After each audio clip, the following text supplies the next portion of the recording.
The scalpel trembled in Caleb's hand, a faint quiver betraying the storm raging beneath his calm exterior. In the sterile operating room of New York Presbyterian Hospital, under the harsh glare of surgical lights, he stared down at the patient's chart. Margaret Ellison, 54, cardiac arrest.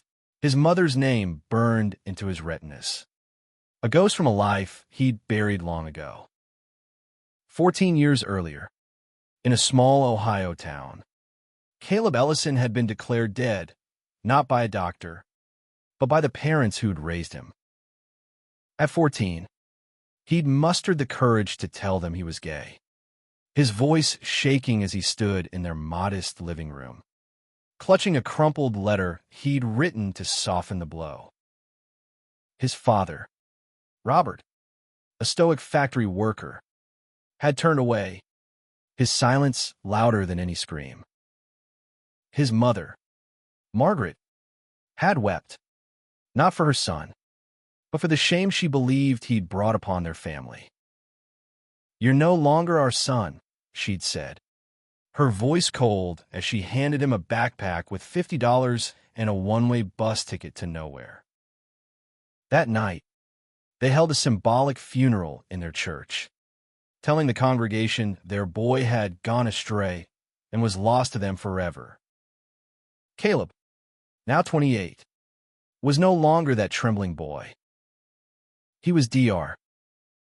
Caleb Hart, a rising star in cardiothoracic surgery, his name whispered in hospital corridors with reverence.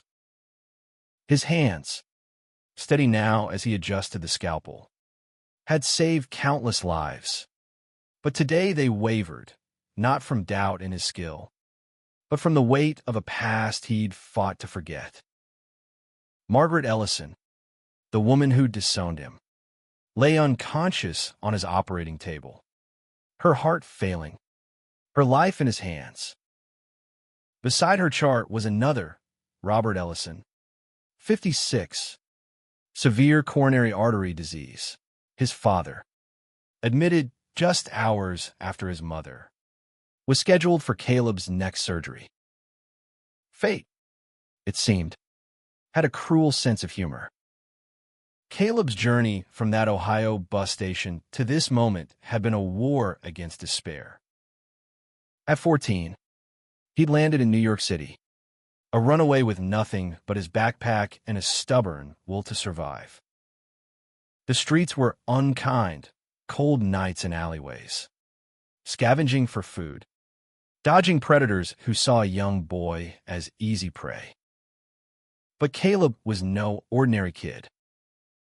He'd always been sharp, devouring books in his school library, dreaming of a life beyond the confines of his small town.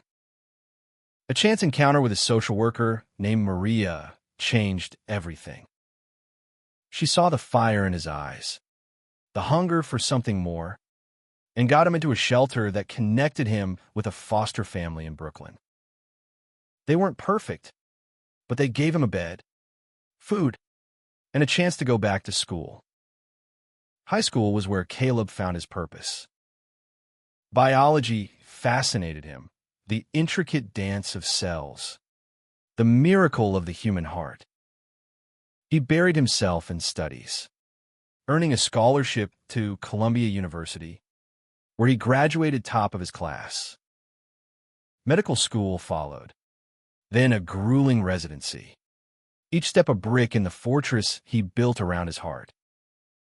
He didn't talk about Ohio, didn't mention his parents, didn't let anyone close enough to ask. But late at night, when the city was quiet, the memories crept in, the way his mother used to hum while cooking, the rare times his father smiled when Caleb fixed a broken radio. Those moments stung, reminders of a love that had been conditional. Now, standing over his mother's open chest, Caleb felt the weight of those memories collide with the present.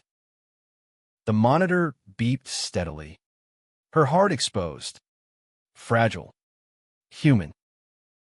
He could save her. He knew he could. His hands moved with precision, years of training overriding the chaos in his mind.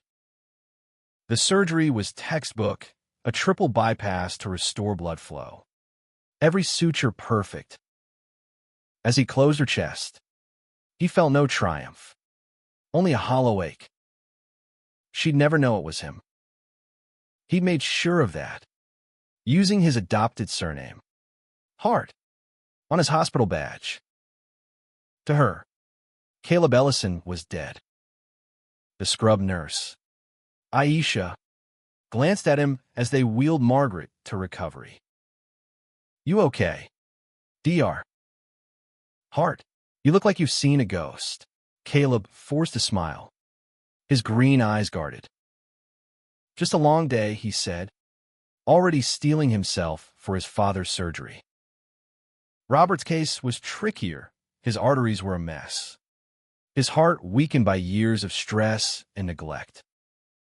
Caleb scrubbed in again, the fluorescent lights casting shadows across his chiseled features. He was beautiful. Everyone said so, tall, with a quiet intensity that drew people in. But he kept them at arm's length, except for one person, Ethan.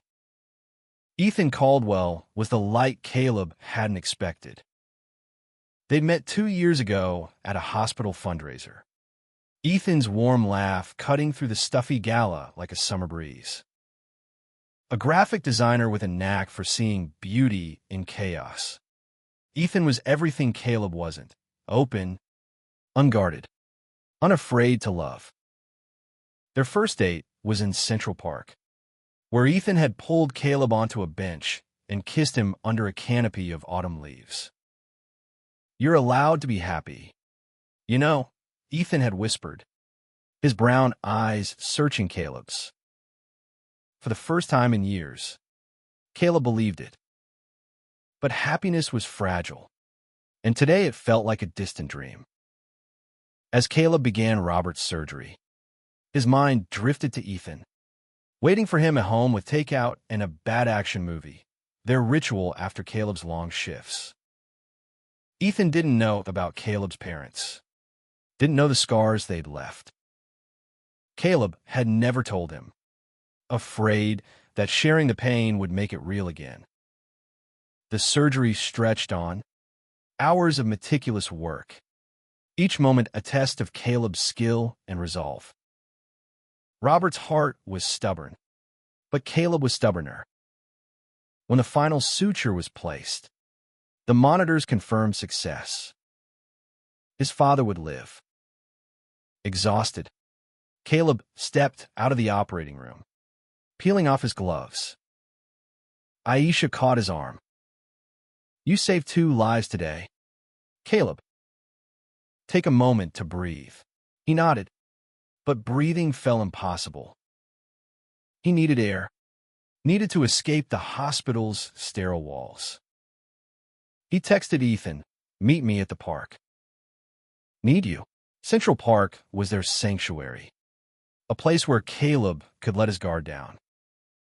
As he walked through the hospital's sliding doors, the cool October air hit his face, and he felt the first crack in the dam he'd built around his heart. Caleb's boots crunched against the fallen leaves as he walked through Central Park, the city's hum fading into the background. The sun was setting, casting a golden glow over the Bow Bridge, where Ethan stood waiting, his silhouette framed against the shimmering water. Caleb's heart, still raw from the day's surgeries, ached at the sight of him, Ethan, with his easy smile and the way he made the world feel less heavy. "Caleb," Ethan called, waving him over.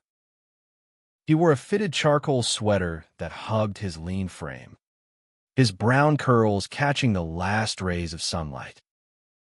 Caleb quickened his pace, needing the warmth of Ethan's presence more than ever. When he reached him, Ethan pulled him into a hug, his arms strong and steady. "Rough day?" Ethan asked, his voice soft but searching. Caleb nodded, unable to speak. He buried his face in Ethan's shoulder, inhaling the familiar scent of cedar and coffee. For a moment, the weight of his parents, the hospital, the past, it all dissolved. But only for a moment. "I need to tell you something," Caleb said, pulling back, his green eyes clouded with something Ethan hadn't seen before. They sat on a nearby bench, the same one from their first date, and Caleb began to unravel the story he'd kept locked away.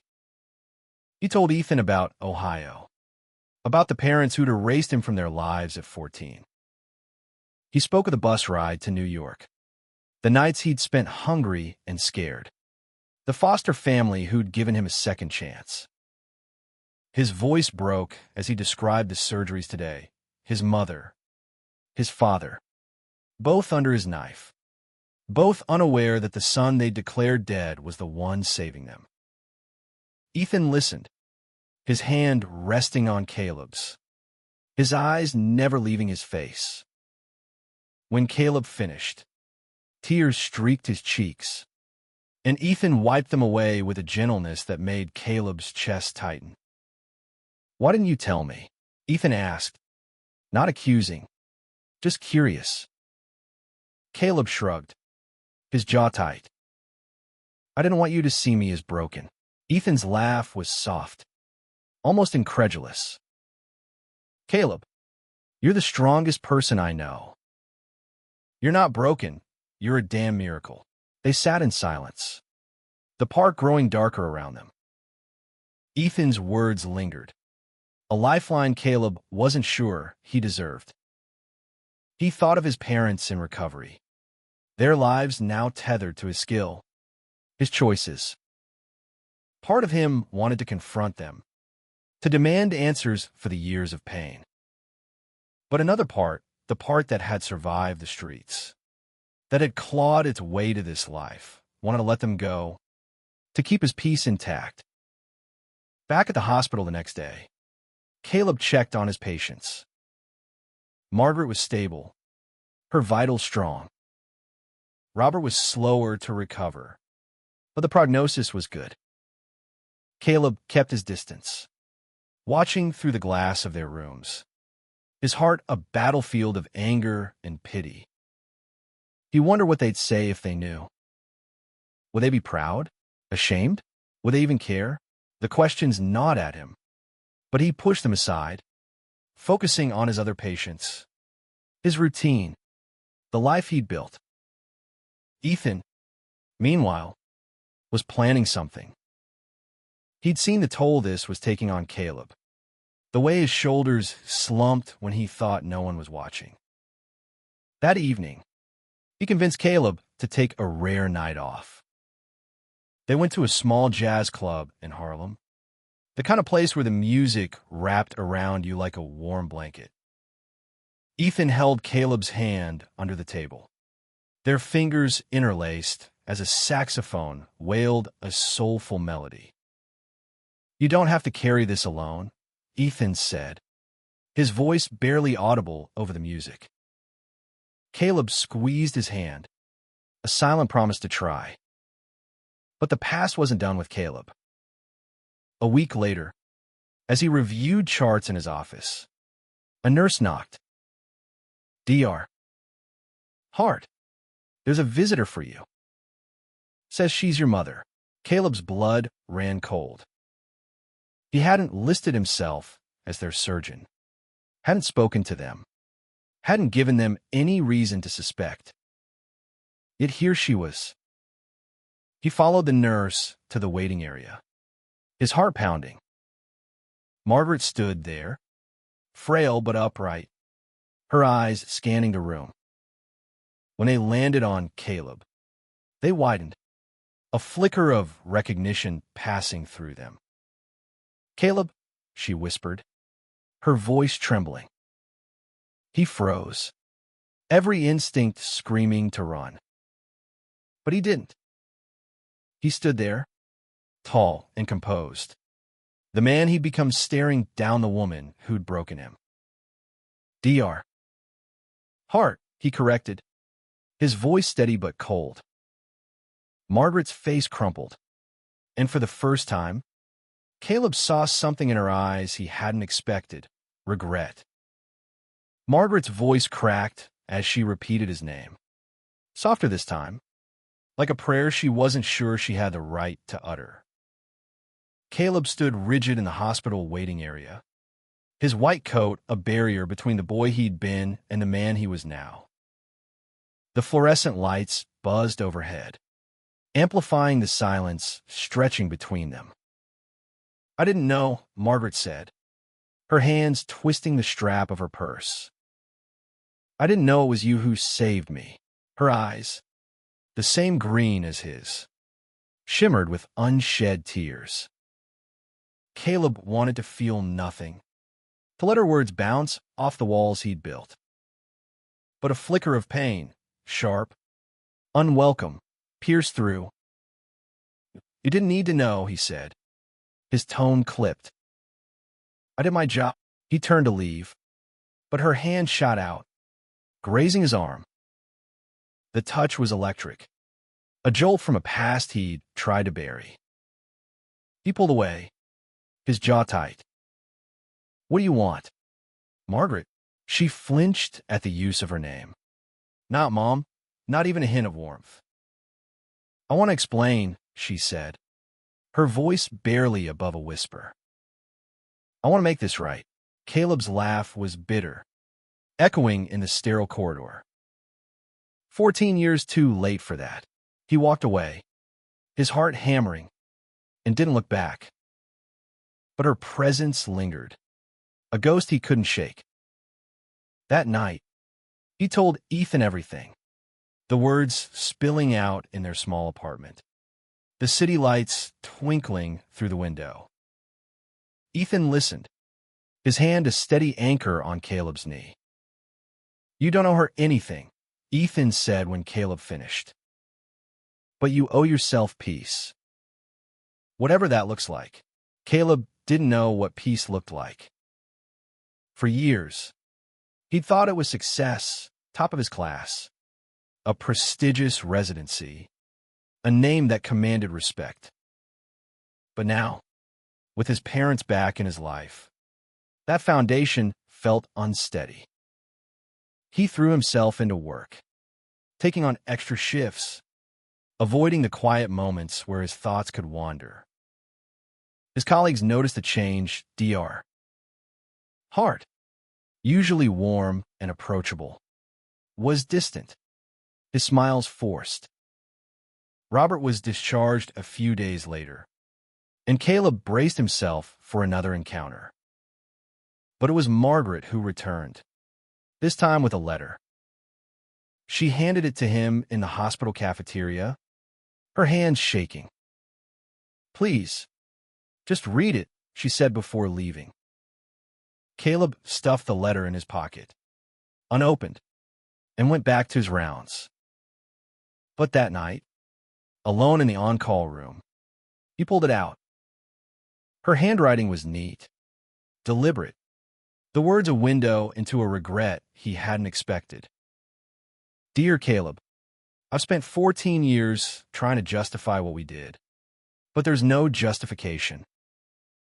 We were wrong, horribly, unforgivably wrong. I see you now, the man you've become.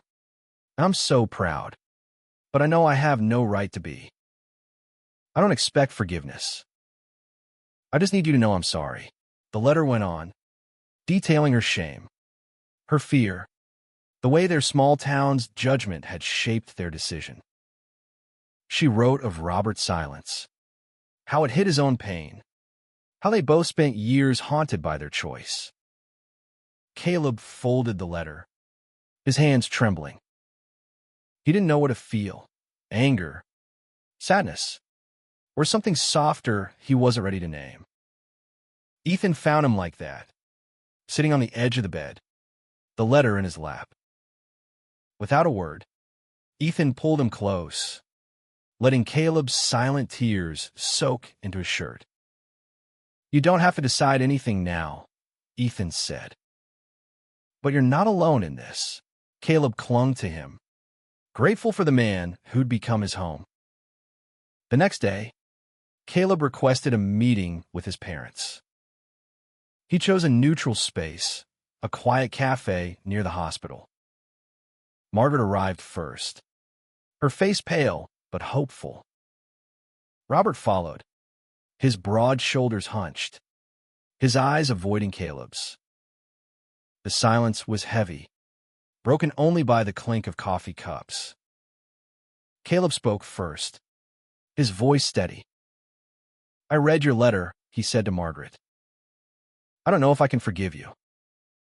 But I'm here." The cafe was small, tucked away on a quiet street in Manhattan, its windows fogged from the October chill. Caleb sat across from his parents, the table between them a chasm of unspoken pain. Margaret's hands fidgeted with her coffee cup, while Robert stared at the floor, his weathered face unreadable.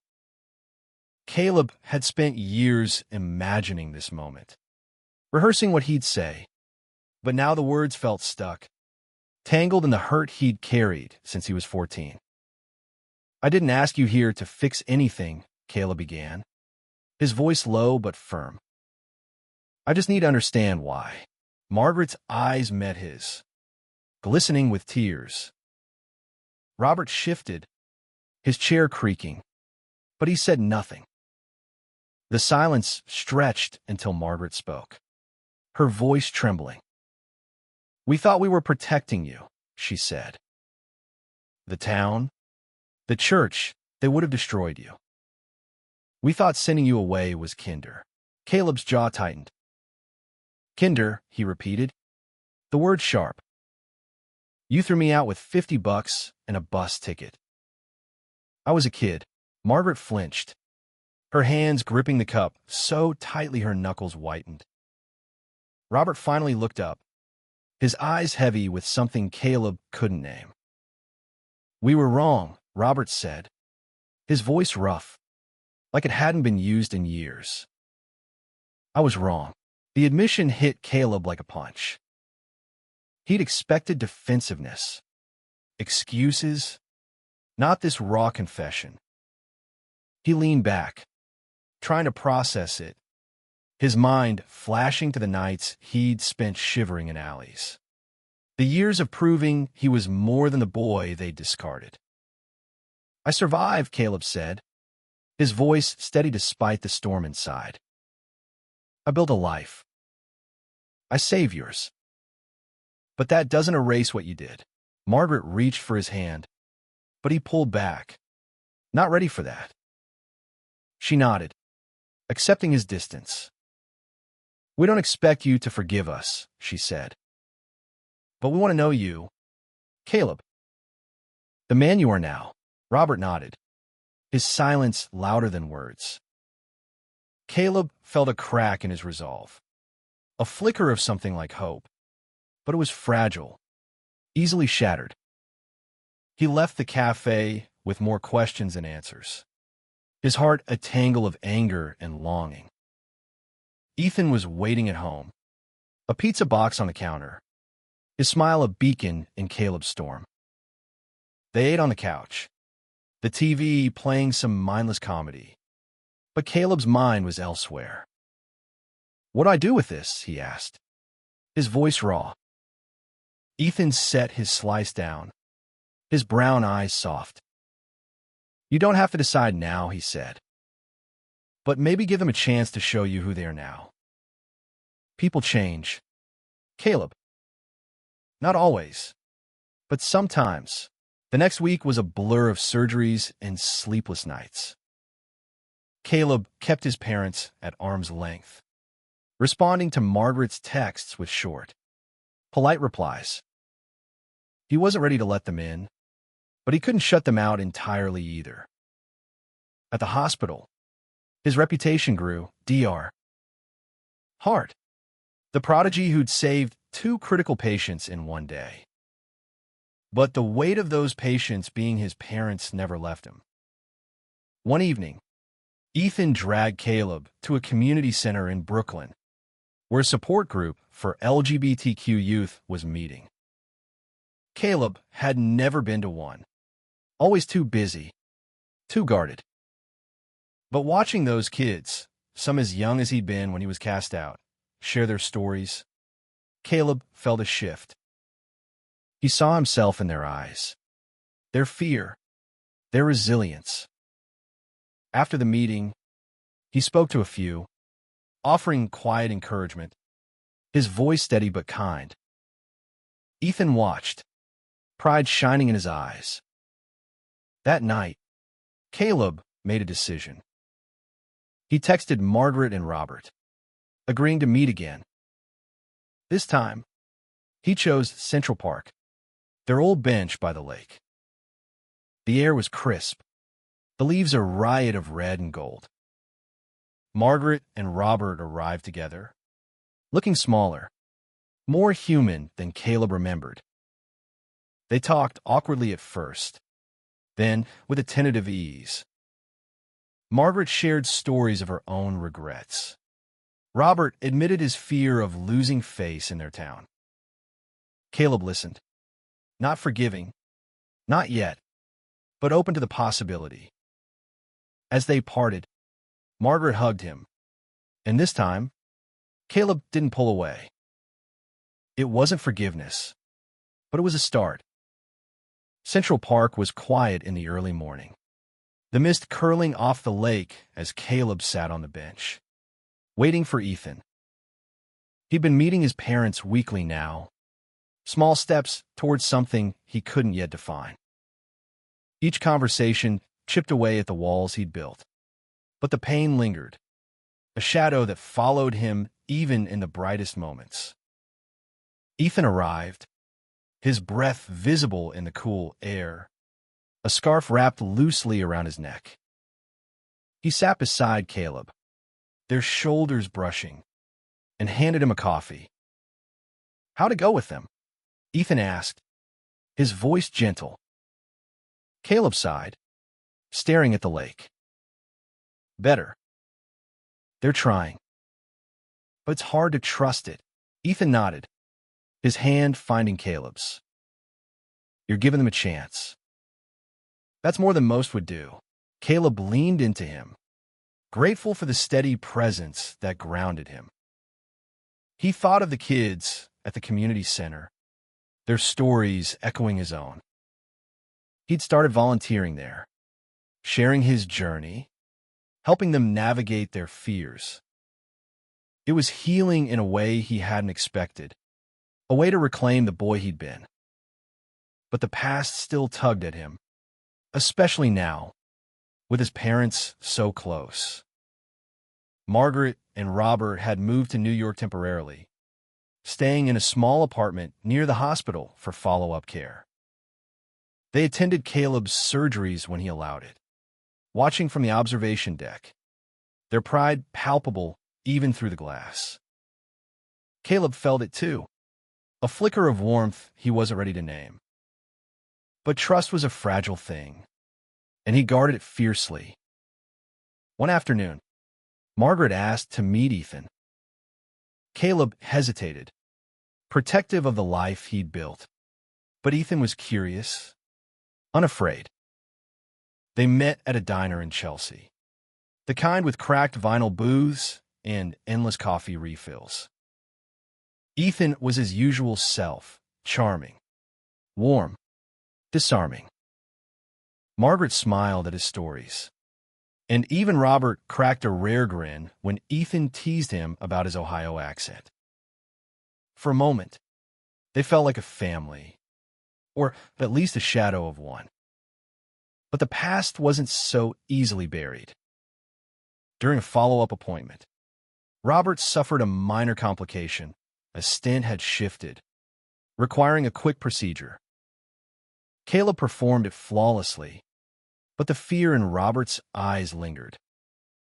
After, in the recovery room, Robert grabbed Caleb's hand, his grip surprisingly strong. "I'm proud of you," he said, his voice rough. "I don't deserve to be, but I am."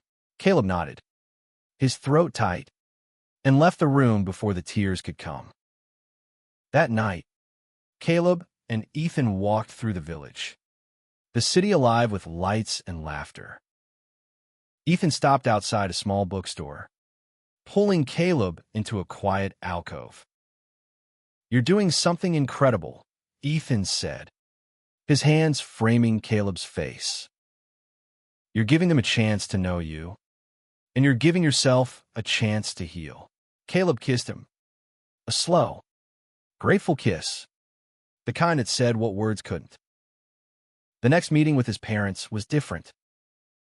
Caleb brought Ethan, and they talked about their lives, their dreams. Margaret asked about Caleb's work, genuinely curious, and Robert shared a story about fixing a car with Caleb when he was 10, a memory Caleb had forgotten. It wasn't perfect, but it was real. Caleb felt the weight of his anger lighten, just a little. At the community center, Caleb started a mentorship program, pairing young LGBTQ kids with professionals who'd walked their path. He poured himself into it, finding purpose in their hope. Ethan joined him, designing flyers and logos, his creativity a perfect complement to Caleb's drive.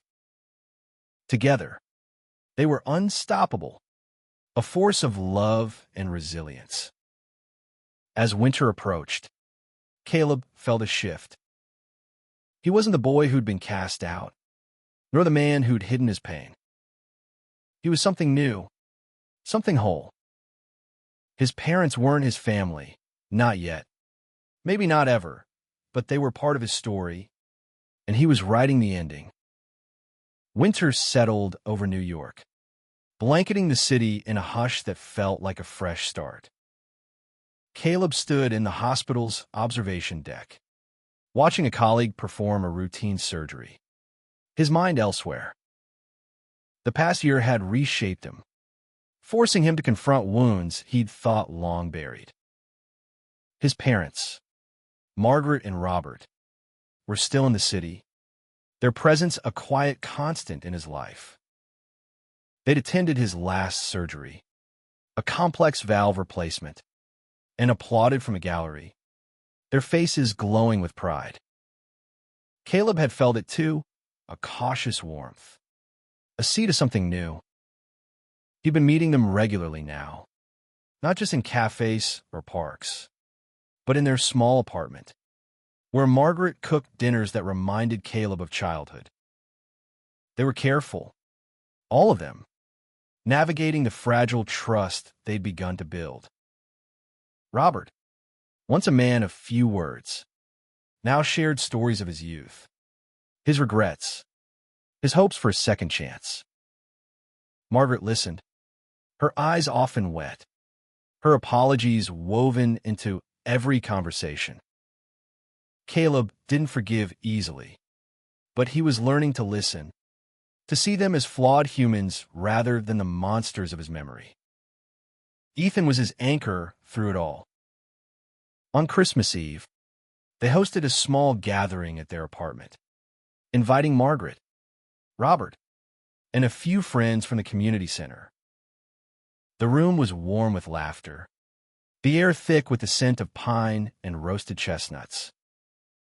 Ethan had decorated with fairy lights, turning their modest space into a winter haven. Margaret brought a homemade pie, a recipe Caleb remembered from childhood, and the taste of it, sweet, familiar, brought tears to his eyes. Robert raised a glass, his voice steady. "To family," he said, his eyes on Caleb. "The one we lost, and the one we're finding." Caleb clinked his glass, his heart full but guarded. The community center had become Caleb's second home. His mentorship program was thriving, with dozens of kids finding guidance, hope, and a path forward. He saw himself in their faces, the fear, the defiance, the hunger for a better life. He and Ethan worked side by side, their love a quiet strength that inspired those around them. One evening, a shy teenager named Jamie approached Caleb, his voice barely a whisper. "I came out to my parents," he said. "They didn't kick me out, but they're not okay with it. What do I do?" Caleb sat with him, sharing his story, not sugarcoating the pain, but emphasizing the possibility of healing. "You're enough," Caleb told him. "And you're not alone." Spring arrived, and with it, a decision. Caleb invited his parents to the community center's annual gala, a celebration of resilience and hope. He stood on stage, Ethan by his side, and shared his story publicly for the first time. The room was silent as he spoke of Ohio, of survival, of saving the parents who'd once abandoned him. He didn't mention Margaret and Robert by name, but they were there, in the audience, tears streaming down their faces. When he finished, the crowd erupted in applause, and Ethan pulled him into a kiss, unashamed, in front of everyone. After the gala, Caleb walked with his parents through Central Park, the same path he'd taken with Ethan so many times. Margaret took his hand, her grip tentative but warm. "We don't deserve you," she said. "But we're so grateful you're here." Robert nodded, his eyes bright. "You're a better man than I'll ever be," he said. Caleb didn't reply, but he squeezed Margaret's hand, a small gesture that felt like a bridge. The surgeries, the park, the community center, they were all part of Caleb's story, but not the end. He was still writing it, with Ethan, with the kids he mentored, with the parents he was slowly learning to know. Forgiveness wasn't a destination, but a journey, and Caleb was on it, one step at a time. As he and Ethan walked home that night, the city alive around them, Caleb felt something he hadn't in years: hope. Not just for himself, but for the boy he'd been, the man he was, and the family he might one day have.